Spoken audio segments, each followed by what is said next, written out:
কাজের চাপে না একদম শর্টে রান্না করতেই আমি বেশি পছন্দ করি। আজকে আমি করছি একটা চিংড়ি মাছের রেসিপি। চিংড়ি মাছগুলো ছিল মিডিয়াম সাইজের, খুব ছোট নয়, কিন্তু বেশ ভালোই বড় ছিল, কিন্তু আমার কাছে কাঠি ছিল না। কাঠি দিয়ে করলে অনেকটা বড় লাগে। চিংড়ি মাছগুলোকে ভালো করে ছাড়িয়ে নিয়ে সুন্দর করে ধুয়ে নুন হলুদ মাখিয়ে নিয়েছি। এবার কড়া বসিয়ে দিয়েছি, তেল গরম করতে দিয়ে দিলাম, আর এইদিকে খানিকটা আমি পেঁয়াজ আমি দিয়ে দিয়েছিলাম গোটা গরম মশলা। দেখো এখানে আমি নিয়ে নিয়েছি খানিকটা টক দই, সেই দইটাকে ফেটিয়ে রাখলাম।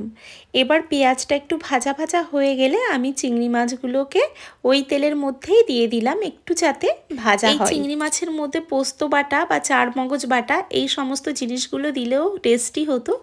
যেহেতু আমার মিক্সির বাটিটা একটু বড় ছিল, অল্প একটু পোস্ত বাটবো বলে, যে কারণে আমি শিলে বাটবো না বলে আর বাটলাম না। এবার আমি যেহেতু ডিম খেতে পছন্দ করি, ওর মধ্যে কিন্তু দুটো ডিমও দিয়ে দিলাম।